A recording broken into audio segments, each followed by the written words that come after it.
வணக்கம் கன்னிராசி நண்பர்களே. வரக்கூடிய கார்த்திகை மாதத்தில் உங்களுக்கு எந்த மாதிரியான பலன்கள் கிடைக்க போகுது அப்படிங்கிறத தான் இந்த பதிவில் நாம் இப்போ பார்க்க போகிறோம். முதலாவதாக சுக்கிர பகவானை பார்ப்போங்க. சுக்கிர பகவான் தான் உங்களுக்கு காசு பணத்தை தரக்கூடிய கிரகம், செல்வாக்கியத்தை தரக்கூடிய கிரகம், கடன் அடைக்கக்கூடிய கிரகம், சுகபோகமாக வாழ வைக்கக்கூடிய கிரகம் அவர் தான் உங்களுக்கு. அவர் எப்போயெல்லாம் நல்லா இருக்காரோ அப்போ பூராமே உங்களுடைய வாழ்க்கை நல்லா இருக்கும்.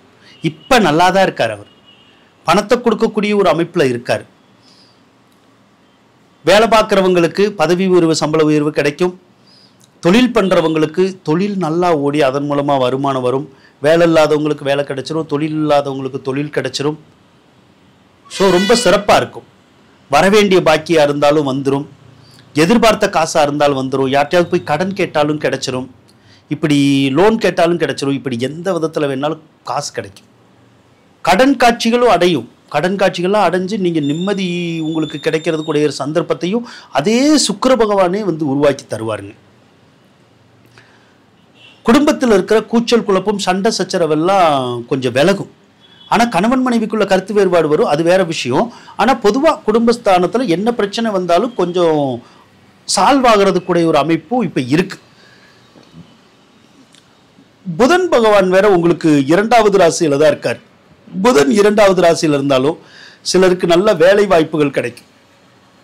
பொருளாதார சூழ்நிலை நல்லா ஏற்றம் பெறக்கூடிய ஒரு அமைப்பு இப்போ இருக்கு. சிலருக்கு கல்வித்துறை சார்ந்த வகையிலையும், சிலருக்கு ஆடை ஆபரணங்கள், கலைத்துறை, கட்டடக்கலை அந்த துறையில் வேலை கிடைக்கிறதுக்குமான வாய்ப்புகள்லாம் கூட இந்த மாதம் இருக்கதா செய்யுது. 10ஆம் அதிபதி எப்பையெல்லாம் வலிமை வருதோ அப்பையெல்லாம் சிலரெல்லாம் சொந்த தொழில் செய்யணும்னு எண்ணம் வரும். இப்போ கூட அந்த எண்ணம் வந்தால் நீங்கள் செய்யுங்க, கண்டிப்பாக நல்லாயிருக்கும். ஆனால் அப்படி சொந்த தொழில் செய்கிறதா இருந்தால் உங்களுடைய சுய ஜாதகத்தையும் பார்த்துக்கணும், சொந்த ஜாதகத்தை ஃபுல்லாக பார்த்துக்கணும். அதில் ஏதாவது விரையாதிபதி தசைன்னு ஏதாவது வந்தால் மட்டும் செய்யக்கூடாது. அதே மாதிரி கடனை உருவாக்குற தசைன்னு வந்தால் மட்டும் தொழில் செய்யக்கூடாது. நார்மலாக வேலைக்கு போய்க்கணும். அதனால் சொந்த ஜாதகத்தையும் ஒரு முறை பார்த்துட்டு செய்கிறது தான் நல்லது. அடுத்து 3வது இடத்துல செவ்வாய் இருக்கிறது ஒரு யோகத்தை கொடுக்கும் உங்களுக்கு. செவ்வாய் பகவான் சகோதர தோஷத்தை உருவாக்கும். அதனால இளைய சகோதர சகோதரி இருந்தால் அவங்களோட கருத்து வேறுபாடு, பகை, சண்டை சச்சரவு, கோபதாபங்கள் அப்படி ஏற்படுத்தும். ஒரு சிலருக்கு வீடு விட்டு வீடு மாறுற யோகம் இருக்குது, ஊர் விட்டு ஊர் மாறுற யோகம் இருக்குது. மாறணும்னா மாறிக்கலாம்.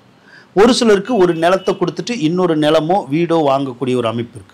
அல்லது ரொம்ப நாளாக ஏதாவது ஒரு சொத்து பத்துக்களை விற்கணும்னு நினச்சி விற்க முடியாமல் போயிருந்தால் இப்போ விற்கிறதுக்குடைய ஒரு அமைப்பு இருக்குது. நீங்கள் முயற்சி பண்ணலாம். அதே செவ்வாய் பகவான்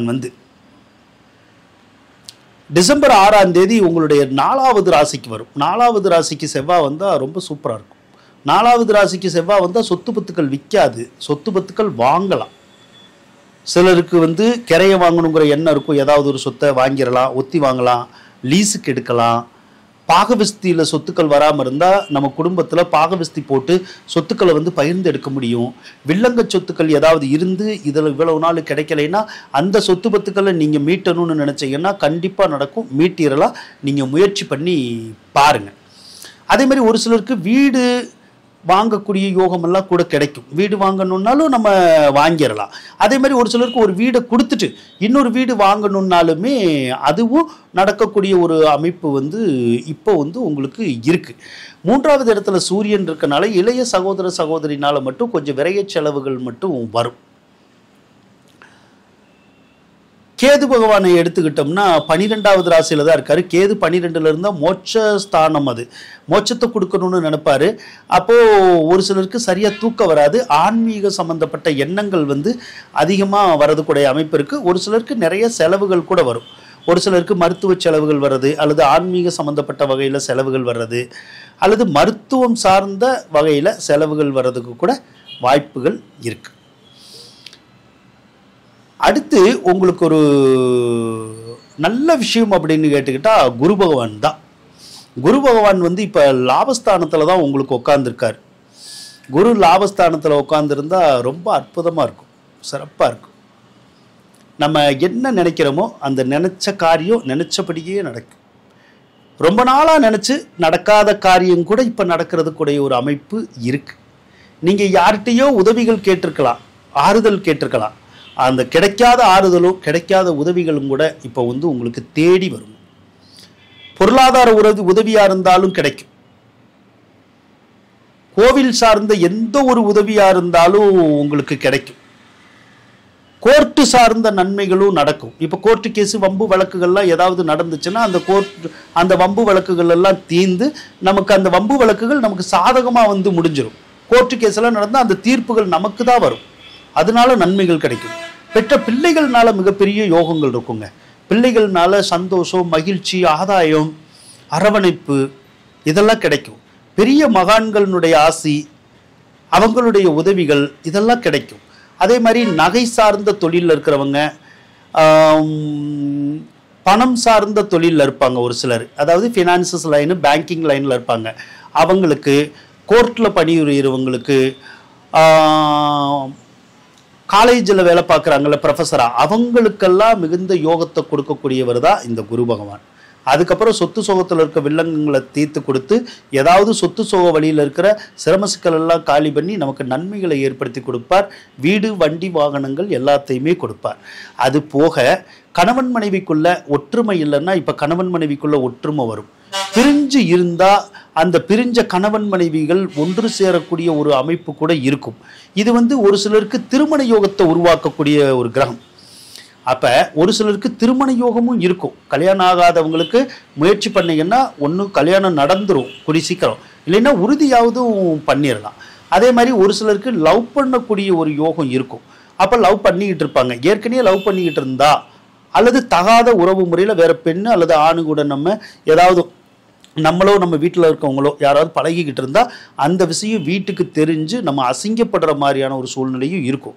அதனால் அந்த தகாத உறவு முறைக்கு போகாதீங்க. அப்படி ஏதாவது போனீங்கன்னா அதனாலேயே வீட்டில் சண்டை சச்சரவு வர்றதுக்குடைய ஒரு அமைப்பும் இருக்கும். அந்த ஒரு விஷயத்தில் கவனமாக இருக்கிறது நல்லது.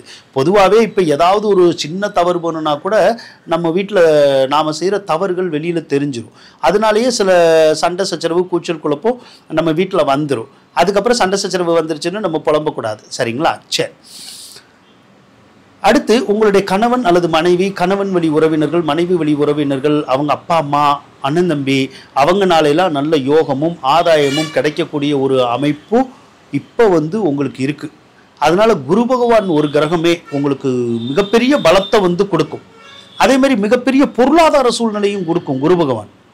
இப்போ நகை நட்டுக்கெல்லாம் அடமானம் வச்சுருந்தா திருப்பிடலாம். காசு பணமே இல்லாமல் கஷ்டப்பட்டுக்கிட்டு இருந்தால் காசு பணமெல்லாம் கிடைக்கும். நம்மளுடைய வறுமை தீரும், கடன் பிரச்சனைகள் தீரும், மனசில் நிம்மதி இருக்கும். எடுத்த காரியமெல்லாம் ஜெயிக்கிற போது எல்லையில்லாத சந்தோஷங்கள் நமக்கு கிடைக்க தானே செய்யும். கண்டிப்பாகவே அந்த குருனால கிடைக்குங்க உங்களுக்கு. கோயிலுக்குள்ள வழிபாடுகள் எல்லாம் சிறப்பாக வரும் உங்களுக்கு.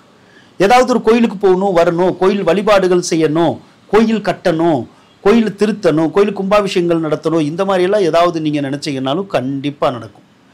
தொழில் இல்லாதவங்களுக்கு புதுசாக தொழில் வச்சு கொடுத்துரும்.